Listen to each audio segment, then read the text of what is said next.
Very well done, Barry. Thank you very much. Very clear presentation. Now we're going to continue with what's happening to this history. And two gentlemen who've been actively involved in this history for a long time in the Onrus River Estuary Forum, the so-called OREF. And they're going to tell us some of the actions they've taken following the flood. Peter van Niekerk, who's certainly spent a lot of his time as one of the experts that Tony referred to earlier about the National Department of Water.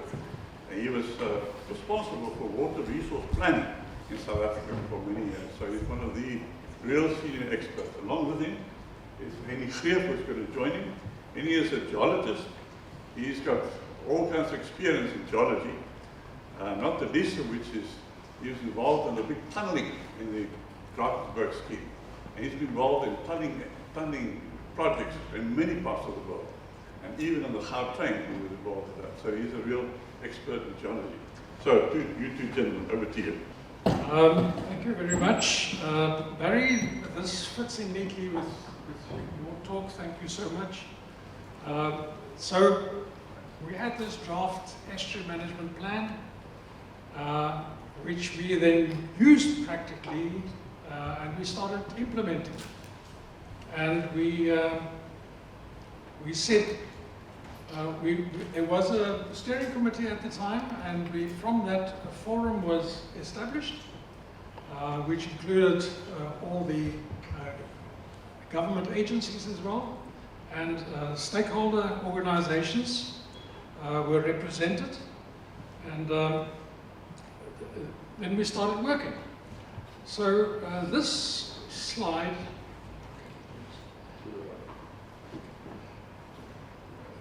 this was taken more than a century ago, and it imparts what many people wish to see the Onrus River estuary, a tranquil, natural body of open water, as against one that had become silted up and covered in Phragmites australis, or as we call it, flaky reed.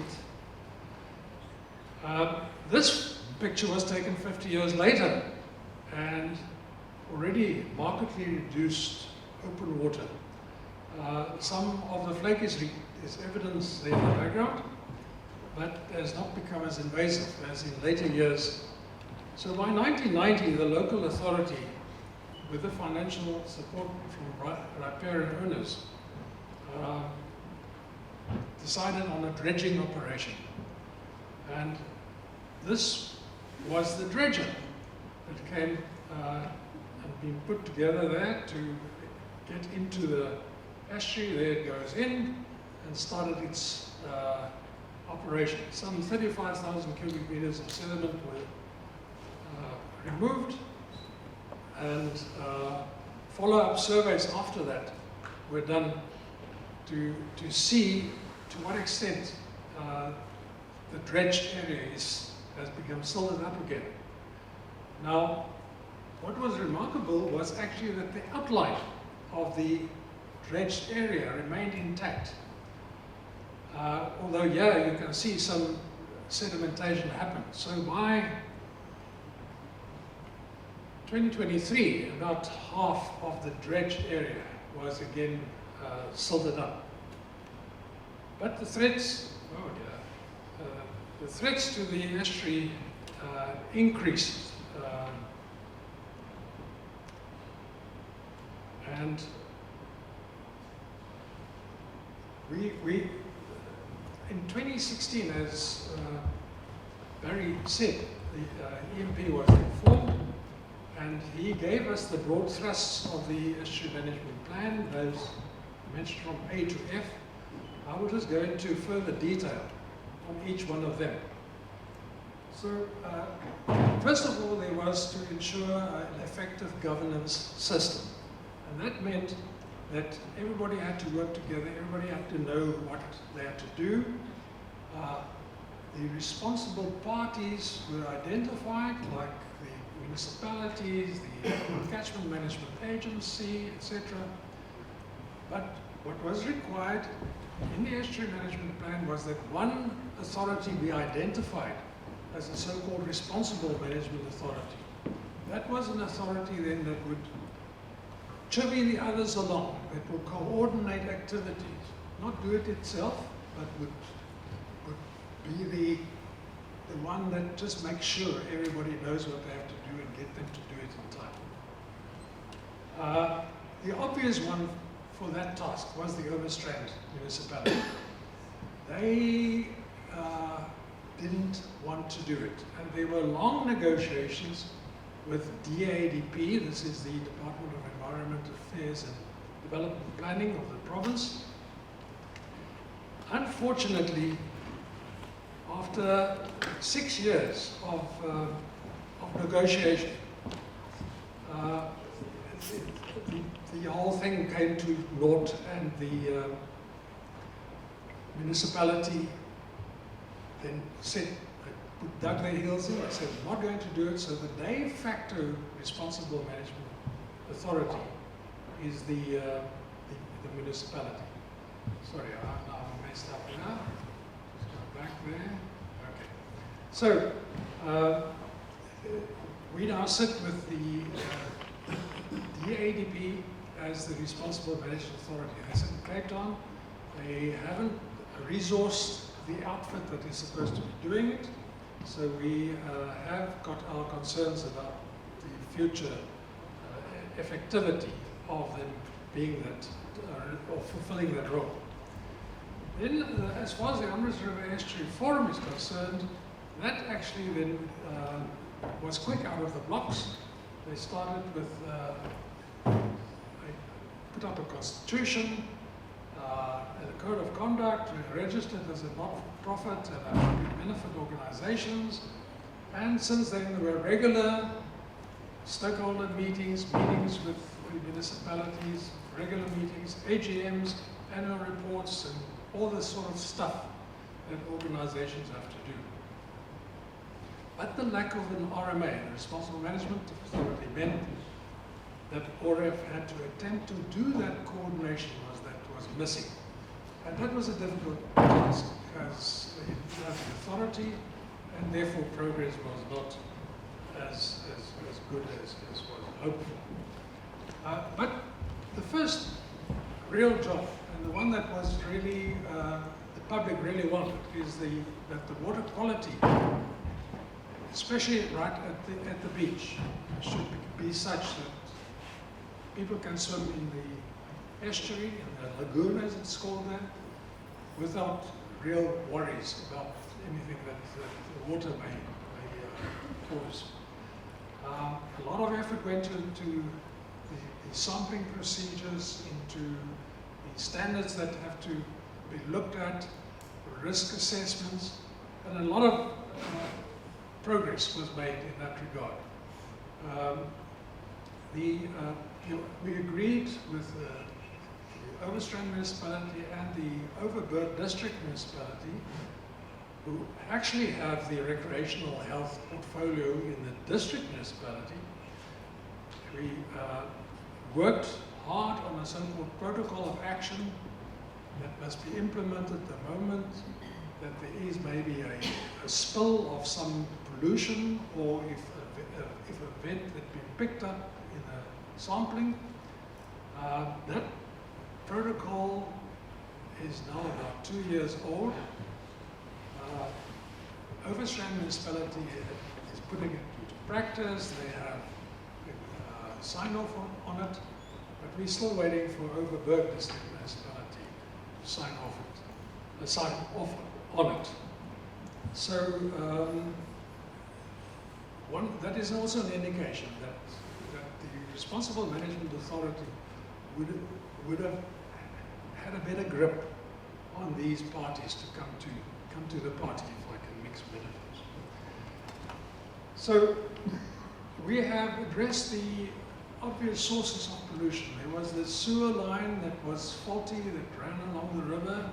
That was replaced, or it wasn't replaced, was renewed. And the main pumping station, which we felt was a risk to the environment, we had the municipality agreed to have an extensive study done on the risks, and measures to improve upon it. In last year, this whole study was done. Recommendations came out, which are quite strenuous recommendations, because quite severe economic impacts. The municipality has not clearly yet said that they accept all the recommendations, but they have already gone down the road to start with conceptual designs and to get environmental impact approvals for these measures. So things are on the move there. With the Overstrand municipality, one of the sources that we were worried about were these conservation tax, or sector taxes we also call them. Because the Onrus, like other parts also in Manus, had a small bore sewage system with these conservation tax. And they were built many years ago, and they were not necessarily watertight, and they may contribute to the pollution that finds its way to the estuary, and that we don't want. So these tanks had to be inspected. They were found to be faulty. They had to be renewed. We also argued that there should be a sanitation certificate be issued when there's a sale of a house, so that you, just like an electricity certificate that certifies that your conservation tank is in good shape. And we even said maybe it should not only be on the sale, maybe it should be done every 5 or 10 years or something like that. And not only for Onrus, for the whole of the Overstrand, because others may pollute groundwater resources or whatever. Municipality has not been too enthusiastic about the idea, but they're still considering it. So the other one is that Barry also referred to freshwater inflows. Very important to get as much freshwater inflow to the estuary as possible. We looked at the release patterns of the water from the Bos Dam, and there are some moves to improve those releases. Not in absolute volume, but in the pattern that it is released, so that it has the best effect on the estuary at the time that is required there. We also, with the CMA, went into the legality or the lawfulness of abstractions above the Bos Dam and also below the Bos Dam in the catchment of the estuary. And the investigations that were done actually found that there were indeed a number of unlawful abstractions taking place, or uses of water, and the Catchment Management Agency is attending to it, albeit a bit slow in our book, but it is moving along. And at our regular meetings with it, we keep on putting the pressure on the Catchment Management Agency. So the last thing is sediment. Sorry.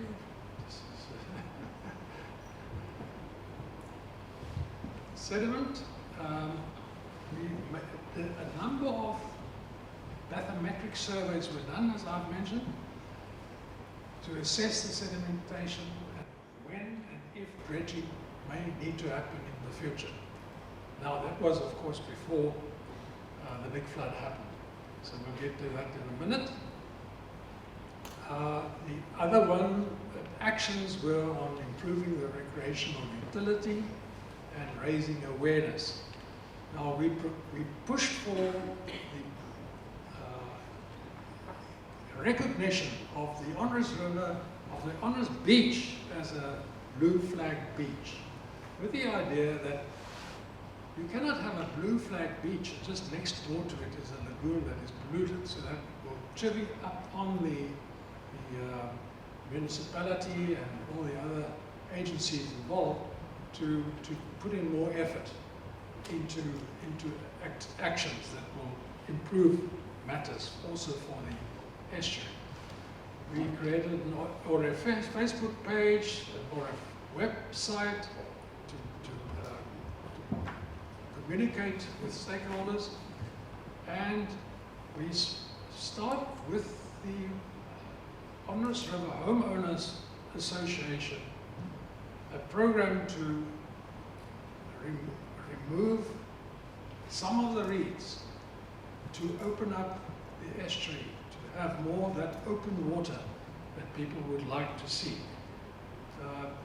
This picture was in 2014. It shows just how little it was visible of the estuary from the embankment.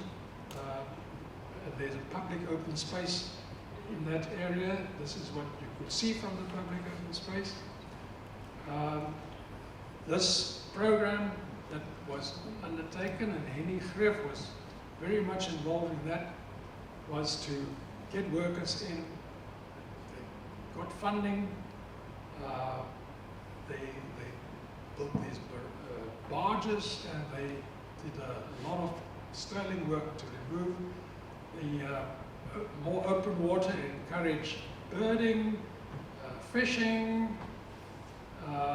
This was the kind of open water in April 2023, but then came the flood, and the same picture in September 2023 looked like that, with debris and mud all over, and the sort of open water not being so open any longer. Even a nice sunset would not disguise the devastation that was caused. This was a bird's eye view just of the deposition of material that happened. And upstream in Glenfrew, this was what the river looked like. Embankments there were taken out, nice lawns that people had down to the river were taken out, and it's just basically a kind of a mess if you look at it from that perspective. A lot of this deposition that you see here is all the way upstream, and we've seen that in various other pictures already today. Now this is the hydrograph of that night of the 24th of September 2023. You see that this was that gauge, John, just upstream of the Bosch Dam that you say was damaged, but it showed that the flow increased from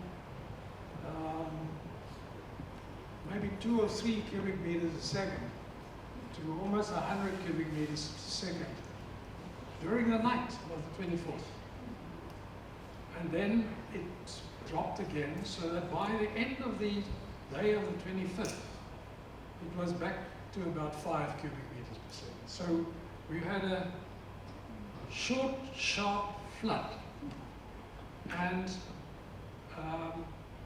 as the flow subsided, well, first of all, as the flow rose, as you have seen, it took away with it the mud and debris and everything downstream. This was a tremendous force. So it was not just water, it was this combination of water and mud just that took everything away in its path.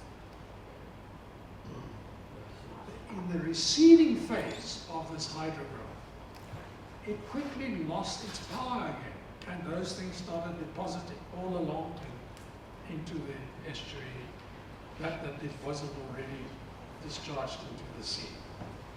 So, as Barry has also said, there is probably a lot of instability left in this whole system, and those things will move down. So, in conclusion,